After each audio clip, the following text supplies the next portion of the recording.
Hello friends, Patna jobs में आपका स्वागत है। आंगनवाड़ी से भर्ती आई है। क्लर्क, आशा सहयोगिनी और सहायिका के पद के लिए निकली हुई है।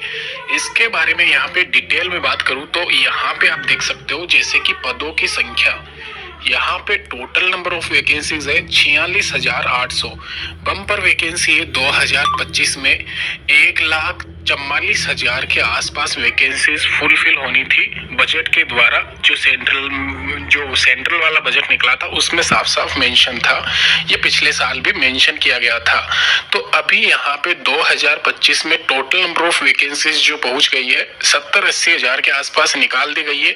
अभी 46,800 पदों पे वापस से वैकेंसी निकाली गई है। रीजन अलग अलग हो सकता है, कहाँ पे निकली है, कौन अप्लाई कर सकता है, वो डिटेल में बताऊंगा। उससे पहले बता दूं, सुपरवाइजर, सहायक सहायिका, आंगनवाड़ी कार्यकर्ता और हेल्पर के पदों पे ये वैकेंसीज निकलती आई है।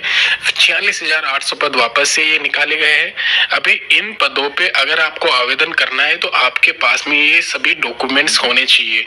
शैक्षणिक योग्यता की बात करूं, इंडिविजुअल आपके पास में 10th क्लास पास अगर आप हो तो आप कार्यकर्ता के लिए, सहायिका के लिए न्यूनतम 8th क्लास स्टैंडर्ड यहाँ पे आप पास होने चाहिए। वहीं सुपरवाइजर के लिए 12th क्लास पास होना आवश्यक है। ध्यान रखना, बार बार यहाँ पे मेंशन कर रहा हूँ, ये जो नोट लिखा हुआ है इसमें पढ़ लेना। ये सारे डॉक्यूमेंट्स आपके जब आपका फाइनल सिलेक्शन होगा तो डॉक्यूमेंट वेरिफिकेशन में पूछे जाएंगे। इसके अलावा यहाँ पे 21 साल से 45 साल के बीच में आपकी आयु सीमा है, आप आवेदन कर सकते हो।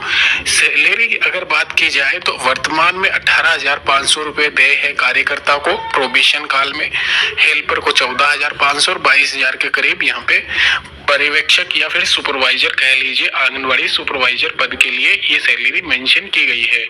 इसमें एक नोट ये पढ़ते हुए जाना आप, केवल सुपरवाइजर पदों हेतु परीक्षा का आयोजन किया जाएगा। अन्य पदों पर 8वीं 10वीं या फिर जो भी आपकी क्वालिफिकेशन दे रखी है उसमें प्राप्त अंकों के आधार पर मेरिट सूची बनाई जाएगी और उसके आधार पर ही आपका अंतिम चयन किया जाएगा।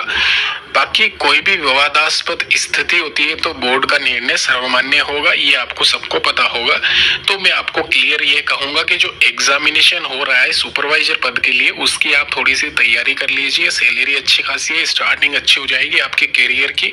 और यहाँ पे अगर आपने 10+2 का पेपर निकाला हुआ है तो उसके समकक्ष ही आपका यहाँ पे एग्जामिनेशन होगा। सिंगल पेपर एक लिया जाएगा 100 मार्क्स का, और वहां पे अगर आप 60% नंबर ले आते हो, महिला अभ्यर्थियों के लिए स्पेशली मैं कह रहा हूँ, थोड़ी सी भी तैयारी है इस वैकेंसी के लिए। सुपरवाइजर पद के लिए आप जरूर आवेदन करें।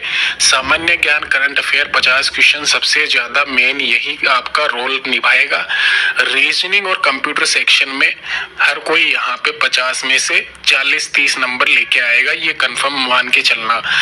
तो दोस्तों यही कहूंगा, यहाँ पे आपको सिंपल सा यही ध्यान रखना है कि 100 क्वेश्चंस आपके जो हो रहे हैं 100 के 100 क्वेश्चंस आपको करने हैं, और सिंपल सा ये टारगेट करना है कि आपको 60% नंबर बन जाए। 60% अगर आप ले आते हो इनमें से तो आराम से आपका सिलेक्शन होगा। इसमें नीचे भी मेंशन किया हुआ है, जैसे कि आप पढ़ सकते हो, परीक्षा में गलत उत्तर अंकित करने पर नकारात्मक अंकन नहीं किया जाएगा। दस्तावेज चयन हेतु अभ्यर्थी को कम से कम 40% अंक अर्जित होने चाहिए।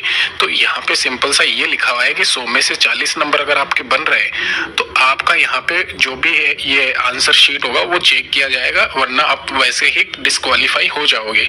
तो 60 नंबर भी अगर आप सिक्योर कर लेते हो तो आराम से आपका सिलेक्शन श्योर है, ये मान के चलना। इसके अलावा आप अप्लाई कर सकते हैं ICDS की ऑफिशियल वेबसाइट पे। डेट्स अगर मैं बात करूं तो 14/7/2025 से लेके 16/8/2025 तक यहाँ पे ये जो वैकेंसी है जुलाई अगस्त महीने की रहने वाली है।